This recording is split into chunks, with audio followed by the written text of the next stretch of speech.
Halo Sobat Berita kita. Amerika Serikat telah menggandakan komitmennya terhadap Israel yang menandakan adanya perubahan dalam kebijakan luar negeri Amerika di saat Timur Tengah bersiap menghadapi ketegangan babak baru saat ini. Pada tanggal 2 Maret 2025 yang lalu, Menteri Luar Negeri Amerika Serikat Marco Rubio dikabarkan telah menandatangani deklarasi untuk mempercepat bantuan militer senilai 4 miliar US dollar kepada Israel. Hal ini merupakan sebuah langkah yang mencabut pembatasan penjualan senjata kepada Israel yang diberlakukan oleh pemerintahan Joe Biden sebelumnya, dan saat ini Washington bertekad untuk memperkuat sekutunya di tengah situasi regional Timur Tengah yang tidak stabil.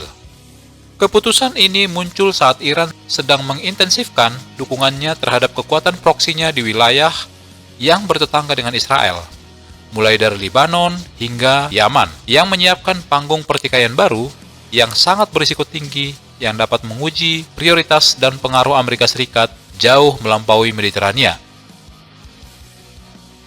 Paket bantuan ini menandai peningkatan signifikan dalam dukungan Amerika Serikat untuk Israel.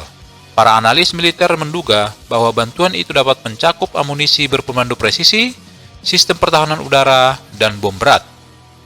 Sebelumnya, Biden telah menghentikan pengiriman bom seberat 2.000 pon pada tahun 2024 dengan alasan kekhawatiran atas korban sipil di wilayah Gaza. Saat ini, posisi Israel dalam keadaan yang mungkin akan mendapat serangan dari berbagai arah, dan Hamas tetap menjadi ancaman yang terus-menerus di wilayah selatan. Meskipun beberapa bulan lalu diadakan gencatan senjata, namun hal ini sangat rapuh. Kelompok Hizbullah yang beroperasi dari Lebanon telah meningkatkan retorikanya dengan pemimpin Naim Qassem menuduh Israel menargetkan bandara Beirut untuk mengganggu jalur pasokan Iran. Sedangkan di Yaman, kelompok Houthi terus melakukan penyerangan terhadap pengiriman barang dan lalu lintas di Laut Merah. Masing-masing kelompok perlawanan ini beroperasi dengan dukungan Teheran yang membentuk apa yang disebut Iran sebagai poros perlawanan untuk melawan pengaruh Amerika Serikat dan Israel di kawasan tersebut. Kabarnya bahwa intelijen Amerika Serikat meyakini bahwa Israel akan menargetkan situs nuklir Iran pada tahun ini, di mana sebuah prospek yang dapat mempercepat operasi proksi Teheran. Di Irak, milisi-milisi Syiah sering bentrok dengan pasukan Amerika Serikat. Sementara di Suriah, unit-unit yang didukung oleh Iran sedang melakukan penguatan diri setelah runtuhnya pemerintahan Assad.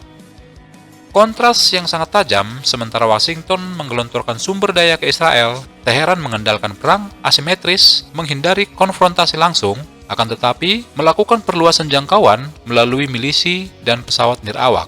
Misalnya Houthi menggunakan pesawat nirawak Shahed 136 yang dipasok oleh Iran, dengan jangkauan 1.500 mil dengan hulu ledaknya mampu membawa 110 pon yang sangat efektif terhadap target maritim. Sementara itu, persenjataan Hizbullah mencakup ribuan roket dan rudal berpemandu presisi berasal dari pabrik-pabrik Iran.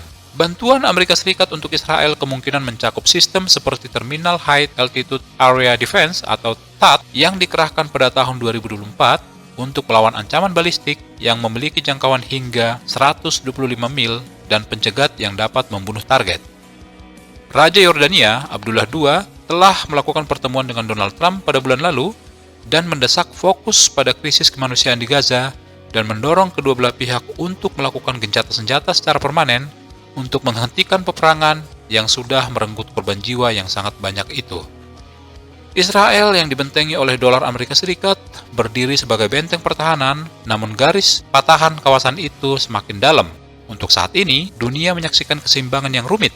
Satu negara berinvestasi dalam kekuatan di luar negeri, sementara warganya bertanya-tanya mengapa urgensi yang sama tidak berubah ke dalam negeri. Nah, dari peristiwa ini, sampai kapankah kawasan ini akan hidup rukun? Dan mungkinkah Israel akan bisa untuk berdampingan dengan tetangganya dalam keadaan damai tanpa dukungan Amerika Serikat? Bagaimana pendapat Anda? Silahkan komentar di bawah.